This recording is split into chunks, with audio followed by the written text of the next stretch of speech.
technology, business, multimedia, wellness and health, events, reviews, and more. This is Mary Collins from Lifehakx Media, and I have the pleasure of having my co-host, Eva Weisenbeck, back online with us today. Hi, Eva. How are you? Hello, Mary. I'm very well, thank you. I think today's going to be interesting.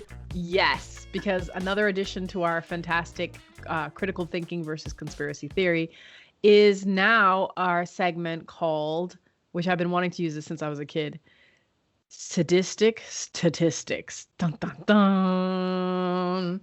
So sadistic statistics I came up with because I hate statistics, first of all. And secondly, I know how they can be manipulated, as Bill Gates pointed out to us, and is doing so. And also, just for the fact that it's like it can be really boring, but if you can have fun with statistics as well, especially if they're sadistic. So, with that, I know today's segment specifically, you want to do medical metrics. Medical metrics. Very cool. So I will just point out to our listeners that just in the US alone, so you guys know that there are in 2019 there were 173,040 deaths according to the injuryfacts.nsc.org, and that was preventable injuries. So we're talking about poisoning, fall, motor vehicle, suffocation, drowning, fire, burn, nature, environment, other specified, transport, and other things that are not in the top 10, which apparently are in 6%. So just so you all know, that's just from stuff you could have prevented, like not being an idiot, So that doesn't include illnesses, pre-existing health conditions, or see you next Tuesday disease, virus. So the big C. Anyway, so speaking of all of that and what subjects we might cover at some point, including, what are your chances of being killed by a cow versus COVID? Go ahead and tell us a bit more about medical metrics. So M&Ms. It's so important. Again, we just need to ask questions. So I'll explain what I mean by medical metrics. I'm going to do like a little backstory, because I think people need to kind of but why is it important? Is this boring? Is this numbers? I don't care. Just give me the pill. I'm happy. Right. So in America, again, in the US, if we're looking at that, they are now saying that the third leading cause of death after heart disease and cancer is not necessarily even medical error.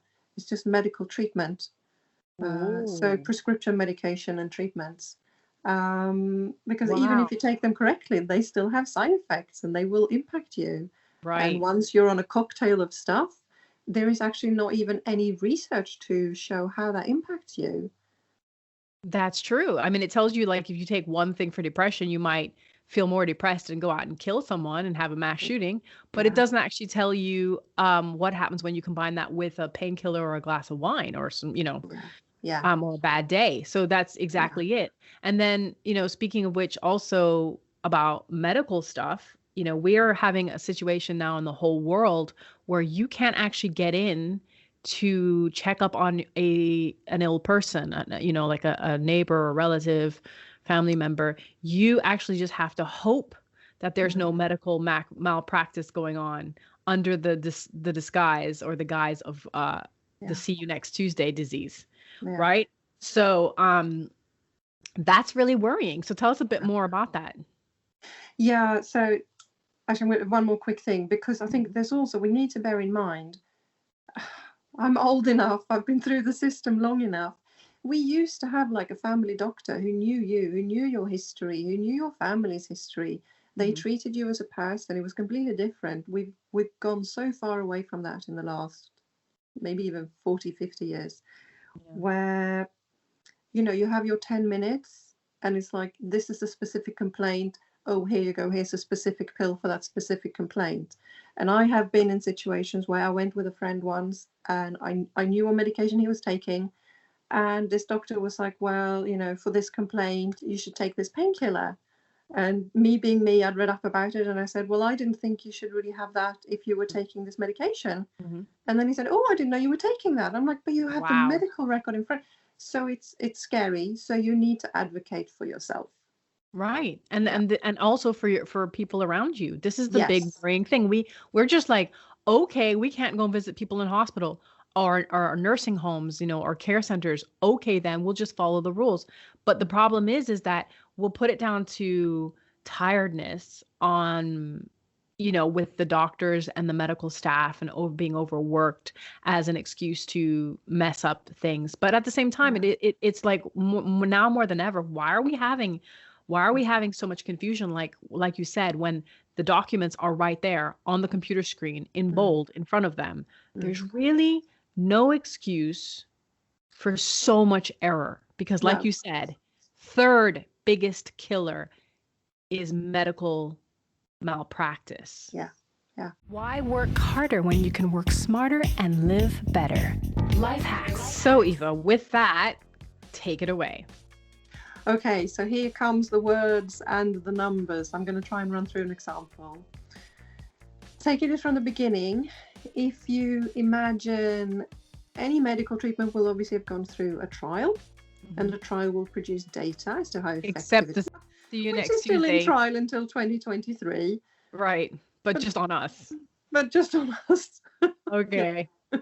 Yeah. So the first thing is we're talking about an event. The word is event. So there's always a definition of that. So that could be like the event is you have a fall. The event could be we're looking at heart attacks, or the event could be you catching see you next Tuesday to see. So they're the events, yeah? Yeah. Anyway, go So on. the two metrics, the two key ones, is something called absolute risk and relative risk. And I love the bigger picture. This is why this annoys me so much. Actually, so I think I'll just launch straight into the example. I might make it clearer. Okay. So this is the simplest maths I could come up with for my little head. Mm-hmm. So the event is a fall with a fracture or a fall with a break. Yeah. So we're looking at a group of seniors, and they've come up with this new miracle drug that's going to prevent you falling and breaking something. Okay. That's the idea. The group size they're trying it on is 100 people. So they always split it into two, because obviously they need a control group. Mm-hmm. So in the control group, they're saying if you don't take the medication, if you're in this group of 100 and you're over the age of whatever, you're a senior, then 6 people will have a fall and a break. Bear with me. Mm-hmm. If you do take the medication, so the other half of the group, only 4 people fell and broke something. So out of 100, if you didn't do anything, 6 people would fall. If you took the medication, 4 people would fall. Mm-hmm. Yeah. Mm-hmm. Here's where the interesting bits comes in, because the absolute risk reduction looks at the 6 out of 100 and 4 out of 100. So you've got 6% would fall and break if you don't do anything, 4% if you did take the medication. So the absolute risk reduction is 2%. 6 minus 4, 2%. Yeah. Okay. Now that doesn't sound amazing, but what a lot of them do is the relative risk reduction. So they ignore that the group is 100, and they only focus on the 6 and the 4. So they're saying, well, we prevented 2, so 6 minus 4, we prevented 2 from having a fall and a break, and 2 out of 6 is 33%. Wow, I'm so already therefore, this drug, you have a 33% less chance of having a fall. Right. So it's which all is true. Yeah. Yeah. But not, like, as usual, not taking in the whole picture. Correct. Critical thinking. Yeah. Yeah. It's just a number. Yeah. So where do people find the actual legitimate sources when it comes to that? That's the tricky bit, right? I wish I knew. I wish I knew. So your doctor should always talk this through with you, because you cannot give informed consent if you don't have the full picture. Nice. Yeah, Okay. yeah, So when you are asking the doctor, you need to say what is the actual out of test percent yeah, out yeah. of how So many I think the people? easiest way to remember it is like, so the absolute risk reduction Mhm. is what does it mean in the big picture? And Mhm. as soon as you are using the word relative, you are comparing two groups, Mm. but you The don't know big how big the picture. box is. Okay. It So could, relative is the bad word. right. Well, it's not bad, but you just need more information. Yeah. Yeah. Yeah. That's like someone saying, did you cheat on me? Well, it depends relatively or In absolute terms, yeah. yes, exactly. But let me just to paint this picture a bit more. So I said the group was 100. So I mean, this is a complete make believe, but yeah, the Mhm. group was 100 seniors. If the Mhm. group would have been 1,000 seniors, Mhm. the absolute risk reduction, because it would still be 6 and 4, like percentage wise, it would be 0.6 and 0.4. The Mhm. absolute risk reduction would be 0.2%, but the Mm. relative would stay at 33. 33. Right. Big difference. Big difference. Yeah, Wow. So I can't wait for you to put up a blog specifically on this section of how to understand what I'll it try. means.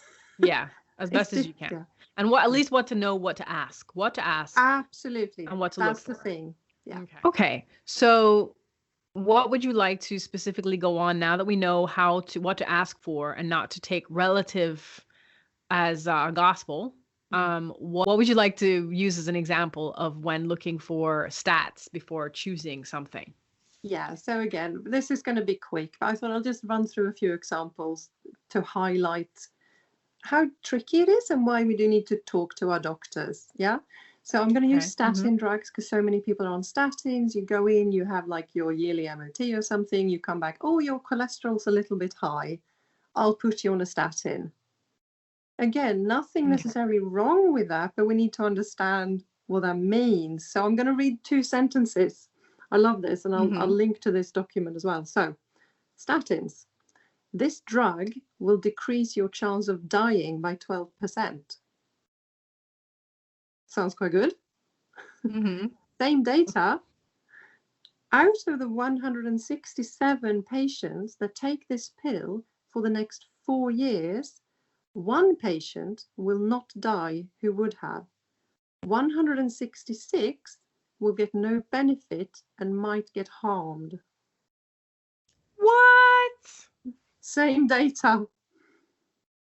Right. That's crazy. That is crazy. So one patient might or will One survive, one will be saved out of 167. and And 166 might end up worse off than they started. yeah. So statins such a good example because statins gives you muscle weaknesses. It can bring on type 2 diabetes, all sorts of issues. So unless you are in a risk category or high risk, it might not be the best treatment for you. And a perfect example of that actually is with the menopause thing, Mm, where, like everyone's on HRT, everyone's on mm, HRT. And then a bunch of people were on HRT. And then what ended up happening is that it actually increased women's risk of breast cancer and cervical cancer. And now there's a warning, finally, after I don't know how many years and how many lawsuits, there's a warning that says, if you have no uterus, this might be a great idea. Or, alternatively, you have to be constantly checking to make sure you don't have breast cancer, yeah, etc., because the risk is actually quite extreme. Okay, nobody wants to go through menopause and, suffer hot flashes. And there's things that come with menopause like yeah. osteoporosis and degeneration in general. But at the same time, cancer. Mm. So, like, are there ways to strengthen the body through exercise, through core strengthening, through calcium intake or other vitamin intake versus taking a chance with this drug that could literally kill you in a really long, drawn out, painful, and expensive way, Yeah, which we know that's what cancer does. yeah, So, it's important, people, to know your yeah, actual facts. yeah. So Yeah. again, I'm going to have to just interject there because that's so Yeah. so true.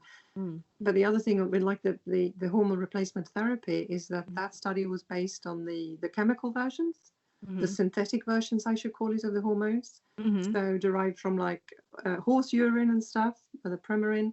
And there's bioidentical one. Yeah, there's bioidentical hormones that it's all about kind of how they bind. If you have a 3-prong and a 3-prong, whereas the synthetic don't really work. So yeah, the bioidentical works very differently, but there hasn't been much studies because can't really patent them. But that's a different matter again. Okay, cool. Maybe we need a whole other episode on research and funding. Yeah, exactly, because that's the thing too, right? Research and funding. There are big companies that will actually shut down small companies that are finding cures or better treatments because the other company doesn't want the competition or to lose money in other areas. That's the thing, right? My God, okay. Yeah, that's a whole nother episode. You got my brain going now. Yeah, because omezropol, like that's a perfect example. Omezropol, like omezropol, you have to take because of something else that's causing stomach issues. You know, like, but really, aren't there alternatives? Probably, but they're obviously some sort of 2-for-1 package deal with the pharma companies. So anyway, yeah. So with that, go on. What would you like? I'm going to chuck in another couple of quick examples because again, I just think so that's statin. So that's a pill. So that's maybe more interesting. I'm going to mention one more number actually. So it's so we have absolute risk reduction and we have relative risk reduction, and you need to know what the event is and what's the group and everything. The other one is number needed to treat, so NNTT. So that's kind of where the statin talked about, you need to treat 167 people to save one. So to give another example of that, just because it was one that I could find, because it's not easy. So shingles, which is like I'll call it like the adult version of the chickenpox that you can get when the virus flares again. It can be absolutely horrific and nasty. But for most people, it's like 2 or 3 weeks, rash, itch, and it goes. It's a viral flare. So this is how they put it, and I just think it's interesting how they phrase it. So the number needed to treat, or in this case, the number needed to vaccinate, is you need to treat 60 people over a 3-year period. So like 60 people have the shot over a 3-year period. You prevent 1 case in the over 60s. Wow. They don't tell you that, do they?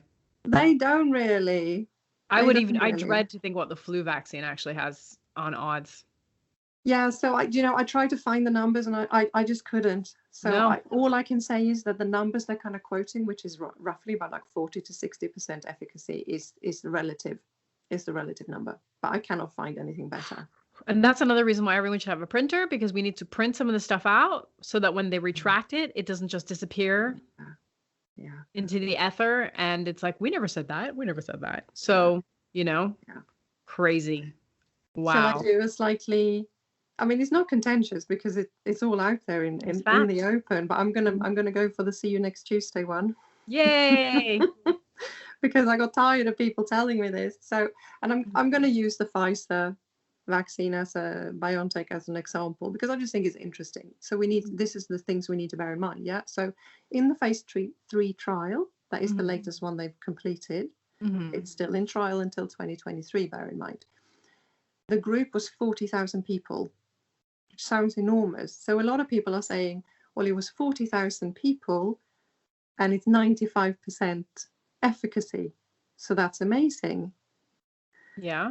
But the group, so you had one group of 20,000 and one group of 20,000. So that's the first. First, you split it in half. Right. Then you look at what was the event. And if I'm correct, I think the event was for someone to have a positive PCR test and exhibit 2 or more symptoms. That could be like a fever or a cough or something. Yeah. So that would then trigger an event. They had set a limit or a test that when they had 170 events, they would then kind of stop and draw the data. Okay. So we're not talking 40,000 people. No. We're talking 170 people. And that gave them, because out of the 170, I'm going to read this, 162 in the unvaccinated group triggered an event, and 8 people in the vaccinated triggered an event. So, I mean, I'm not saying it's good or bad. I'm just saying we need the information. Right. So that's where they got 95% from. 170 people. And funny that, And it's relative. It's relative risk. And people are like, but this is a conspiracy. Well, then why are France, Italy, and Germany and all these places sort of pausing on a specific vaccine? Why are they pausing? Why they're pausing? Because there's actually studies out there, and I'll add it to your blog, where there's been over 30,000 people in the US alone that have had a reaction. And the reaction might have been, like you said, like a fever, throwing up, illness, gastro upset, bruising, headaches. But then there are some people that have had strokes. Yeah, definitely. Thrombosis, blood clots. You know what I mean? There's something going on here, and that's just silenced completely. Yeah. And it's like, but 1 out of 15 or 30 out of 15 million people have had a reaction. Yeah, but how many people actually die from COVID? Tracked. It's not tracked. It's not. And then, but hold on a second. So, okay, 1 in 15 million people, but then that sounds amazingly like a lot of people, right? It sounds like, oh, that's nothing. Well, hold on a second. So how many people in the UK actually died of COVID, just COVID by itself? Even if it was 5,000 people, if it was, how many people live in the UK? 68 million. Oh, so what's the percent? See what I'm saying? Yeah. What's the percent? What's the percent of people that have died that might have died? What's the percent of people that might have died simply because they were of the age? I'm sorry. Yeah, I'm sorry. Absolutely. Because we don't live forever. No. And this is a fact. What is the average age of people that die in the UK every year? What is the average amount of accidents or just preventable and unpreventable causes of death happen every year? Regardless, people, that's all you have to do. Yeah. Don't Google unless you're intending to go back 7 pages and look up from 2015, because everything else has been manipulated. Or maybe use Duck. No, DuckDuckGo. I can't even. DuckDuckGo. And even that, I think, is being slightly manipulated as well. But just go back a few pages, right? Or go to an actual medical facility and ask to see the stats on the statistics, as sadistic as they are. Look them up, and you may be pleasantly surprised and a bit in quandary of, but hold on, 58 million people die anyway every year, and 48 have died during 2020. This is not actually factual. I'm just making this up. But the point is that but it is. There's something. We need the full picture. We need the full picture, and we need the full picture, especially when it comes to something like a vaccine. Yeah. Because, and a lockdown specifically, because if we don't know how many people actually die, and it turns out that it's the average amount of people or just over the average amount of people, yet next year, there's no businesses, there's no mom and pop shops, there's no small businesses left. There's only corporations. Yeah. Owned by foreign, countries. Yeah. Let's just face it, who are now taking up complete residence in the UK, the US, wherever, because of lockdowns that have driven out small businesses, unemployment levels, abuse that's happening to children and elderly and, spouses, etc. The amount of abuse, the amount of neglect that's happening, because we were talking about that. Third biggest cause of death, malpractice, people. That's doctors and hospitals and nurses and stuff that happens while people put their lives in the care of professionals. Oh, we have to do it, right? We have to. We have these people that go to and get an education to be professional doctors and nurses and everything. But just be aware of the full picture. Absolutely. Yeah. Ask before giving up your rights. Yeah. Before giving up your rights and the rights of your children. Yeah. And the rights of your right to see your loved ones. The right to breathe air. The right to enjoy life. What on earth is going on, So I went off on a rant. Yeah. That's fine, because I think, no, but it fits with this. It's so, so important, because it doesn't matter whether it's something tiny, whether it's a case of, oh, do I need a hernia operation, or do I need a statin drug? Do I need this vaccine? It's all based on you and who you are, how old you are, how healthy you are, where you are, what you're going to do, what are the risks, what are the risk reductions. We need to know all of these things. We need to care, because we cannot, it's actually not fair to put it all on a doctor who don't know you. And so they don't know you anymore. You go in and you have 10 minutes. Yeah. And it's certainly it's unhealthy to put everything down and trust just your government and your media. I mean, when has the media ever lied? When has the government ever messed us over? I mean, like constantly. Constantly. Absolutely. So we need to be more sensible about this. And so where would you recommend people go to look up these facts? I mean, I always say PubMed, because PubMed used to publish things that were legitimate, Definitely. I mean, there's some good websites, but I would actually say the best place is talk to your doctor. So if you're already on medication, next time go and have a review with your doctor and ask them. So I'm gonna run through a little bit. So for me, the things that you kind of can ask is like, so as I said, it's all about you and your risk profile. If you're 80 and you're poorly and you're at risk for a fall or something, then a medication for that might be amazing. But if I'm 40 and quite fit and healthy, it's not going to be a problem. Actually, can I have a rant then? Because I actually just got an email personally addressed to me from a major pharmaceutical or pharmacy rather, major pharmacy in the UK, offering me a pneumonia vaccine. And the stats they listed, or the facts, they were like, this many people get it. 1 in 4 are under the age of, I think, 60, blah, blah, blah, blah. They were like quite frightening. Now, I happen to know my shit, and I went and did some more research. And they're actually, I mean, again, they're not untrue, but they're a little bit sadistic statistics. It's like they've been totally manipulated. Because pneumonia, you can get it if you're under 5, so children can be very vulnerable. But after that, it's really, I mean, 60 if you're immune compromised or poorly, but like 70 or 80, that's when you get it. And the numbers they were quoting were just like, you're actually, and they were offering me like, look, you can get extra points. You get points, but I'm going to scare you to death first. I didn't like that at all. Yeah, they're really manipulative, and that's direct something marketing for medical treatments and products. I think that's a slippery slope. America has it horrendously. Yep, every other commercial, every other commercial, and this is the first time I've seen it here. So I had to look it up. I'm going off on a tangent. In the UK, you're not allowed to advertise medication, pills, but you can do vaccines. And I thought that was a weird one, because I kind of thought, why is that different? It's still a medical treatment with risks and benefits. There you go. And risks, we don't know.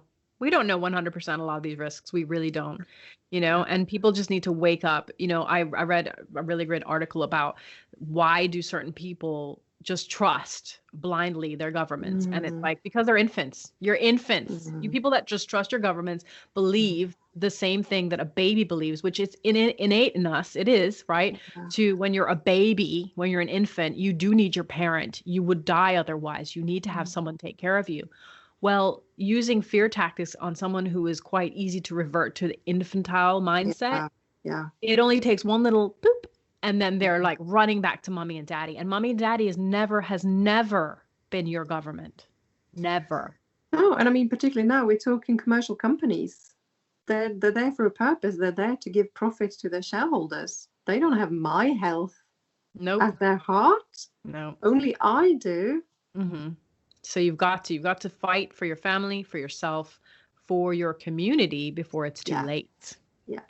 So, well, that's wonderful, Yvonne. That's only part 1 of our sadistic statistics. right? And people, you can go on to Lifehakx, that's with a K and an X.com, to find out more. Eva as well has Eva Weisenbeck Wellness Coaching. So you can go on her Facebook page and check out and argue with her there. Yeah. She will blow you out of the water, but go for it, try. With kindness. Yes, with kindness. And Eva, of course, people will be able to go up on Lifehakx and see your wonderful detailed blogs all about this topic, which, is really important because we need to just stop worrying and start thinking for a change. That would be nice. Yeah. Thank you so much, Eva. It's been a pleasure. Thanks, Mary. Cheers. Your life better. Lifehakx. Technology, business, multimedia, wellness and health, events, reviews, and more. Lifehakx. Every Sunday at 7 p.m. Lifehakx. Lifehakx.com. That's with a K and an X on Radio X.